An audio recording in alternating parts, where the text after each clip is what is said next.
Bertemu dalam IQ 200.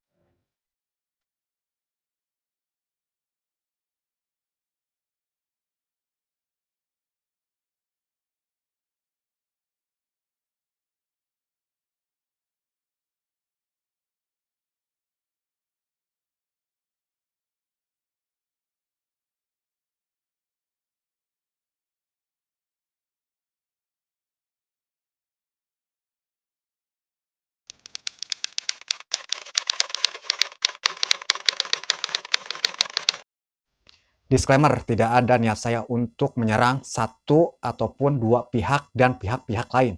Ini pendapat pribadi saya. Anda boleh setuju dan tidak setuju. Tidak niat saya menghina, membuli, apalagi menista. Jadi, begini. Yang pertama, siapakah itu Denny Sumargo, Agus, dan Opi Pratiwi? Kita harus tahu dulu. Makanya, kalau tidak tahu, mari kita sama-sama rumuskan dan jabarkan. Yang pertama, siapakah itu Densu? Siapakah itu Agus? Densu adalah konten kreator. Yes. Densu adalah pemain film. Yes. Agus, korban yang dilakukan sama tersangka bernama Aji. Kasusnya penyiraman. Dengan apa? Air keras. Sehingga apa? Menyebabkan kebutaan. 99,99% buta. Akan tetapi ada 0,0001% bisa disembuhkan. Dengan cara apa? Operasi. Dengan cara apa? Donasi. Maka dilakukanlah kesepakatan pertemuan antara A, B, C. Kita bikin ilustrasi ya, biar gampang. Si A nggak punya YouTube. Si B punya YouTube. Si C punya YouTube. Si A nggak punya duit, makanya minta tolong si C. Si B punya duit. Si C punya duit. Si A nggak punya TikTok, nggak punya YouTube, nggak punya Instagram. Si B punya YouTube, punya TikTok, punya Instagram, dan punya peralatan, perantara, fasilitas yang menghasilkan AdSense, yang menghasilkan cuan. Dianalogikan, diterminologikan menjadi uang. Si C punya YouTube, punya TikTok, punya Instagram, yang bisa diaplikasikan, yang bisa diuangkan. Jadi, si A posisinya lemah ketika berbicara ekonomi.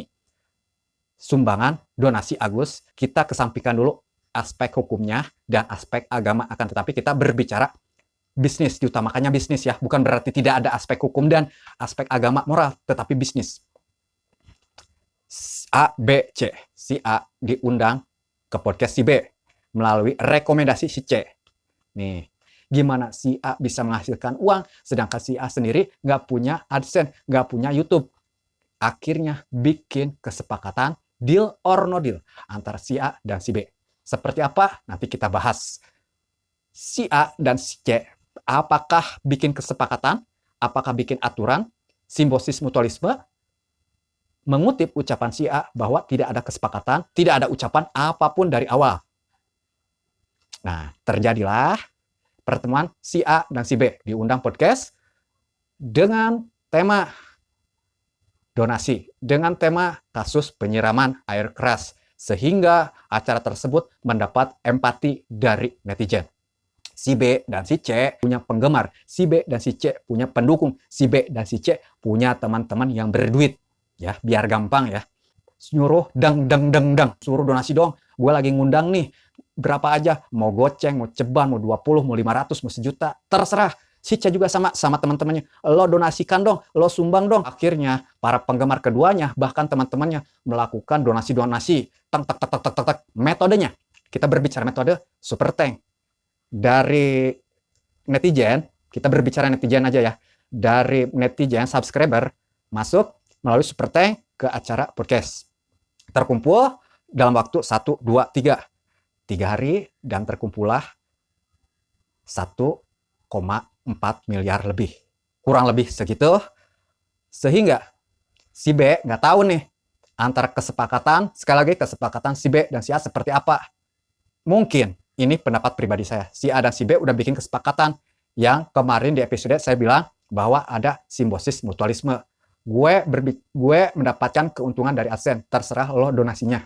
Gue udah ngebantu lo, teman-teman gue suruh donasi, suruh nyumbang ke lo. Terserah lo mau gunakan buat apa, akan tetapi ijabnya pengobatan Meskipun kita nggak tahu mata lo bisa sembuh ataupun tidak, yang penting lo fokus dulu ke masalah pengobatan dengan cara lo. Sisanya lo boleh pakai buat apa aja, yang penting buat kehidupan lo dan masa depan lo. Dad, si C belum tahu nih, karena kita nggak tahu kesepakatan antara si A dan si C. Si A dan si C kita tidak tahu kesepakatannya seperti apa, deal or no deal-nya seperti apa. Nah, hal ini yang membuat kita tanda tanya sampai sekarang. Udah beberapa hari, mungkin 2 atau 3 hari, bahkan lebih ya. Si C tuk menemuin pihak A. Apakah si C koordinasi dengan pihak A? Yes. Salah satu keluarga si A ada yang menjadi bahasa sekarangnya informannya si C. Dapat duit segini, duitnya segini, akhirnya si C datang. Dad, mungkin bisa silaturahmi, mungkin bisa pura-pura, ataupun nggak tahulah mana yang benar. Pertemuan antara si A, si C. Yang ketika pertemuan, si C kaget. Tiba-tiba uang terkumpul 500 juta. Pengakuan si A, uang terkumpul 500 juta. Naik lagi menjadi 700, naik lagi menjadi 1M. Akan tetapi, si C tidak begitu percaya.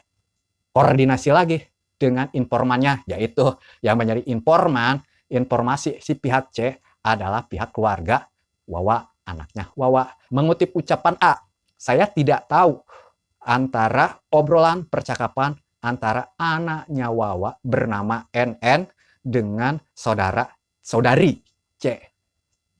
Kita nggak tahu. Nah, dapat laporan, ternyata uangnya masih ada. Akhirnya si C nelpon lagi ke si A. Ada berapa yang jujur? Akhirnya si A jujur. Sekian. Mungkin di monitor lagi, di cross check lagi, akhirnya benar. Kok banyak banget? Audit, dan si C mungkin marah kepada pihak A, di bawah rekening koran dan transaksi lain-lainnya. Ternyata uangnya dipakai sama si A. Apakah si A bersalah atau tidak? Nah, ketika berbicara ekonomi dan bisnis, tidak. Karena mengutip ucapan A dan C bahwa dari awal tidak ada kesepakatan. Akan tetapi, apakah si C punya hak? Ya punya hak. Akan tetapi ketika berbicara moral, semuanya udah gugur ya. Sosial dan profesionalnya dikesampingkan, tetapi bisnisnya diutamakan. Jadi sebelumnya itu, si C udah melakukan donasi dulu yayasannya, ya rekeningnya rekening yayasan. Akan tetapi tidak terkumpul sebanyak ini. Donasi terbesar, tercepat, terkilat yang dilakukan di Indonesia tahun 2024. Mungkin dari tahun 2000 sampai 2024, sumbangan metodenya pribadi rekor terbesar. Nah, hal itu membuat si C berbagai multitafsir. Apakah metode seperti ini gue bisa lakukan ke depannya lagi? Nanti gue tolong. Nanti mungkin ini pendapat pribadi saya. Si A minta bagi hasil, si A dan si C bagi hasil, bagi 2 atau 50-50 atau 30/70 atau gimana metodenya, atau duitnya pura-pura sama si A, nanti diambil sama si C untuk pengobatan, sisanya diserahkan ke si A, atau si A dapat lo segini, gue segini karena gue yang ngebantu lo. Kita nggak tahu karena ada rahasia di balik rahasia. Ketika udah terkumpul uang 1,4 miliar lebih dan uang yang terpakai, baru dari donasi menjadi kasus donasi. Episode akan datang kita akan bahas kenapa Farhad Abbas tiba-tiba datang di kisruh donasi Agus Salim. Mudah-mudahan ini menjadi ilmu. Ini menurut pribadi saya. Ini akal saya, agama kritis, akhlak, logika, ilmu pengetahuan, alam, dan nasionalis. Bertemu di Akal Ipan selanjutnya.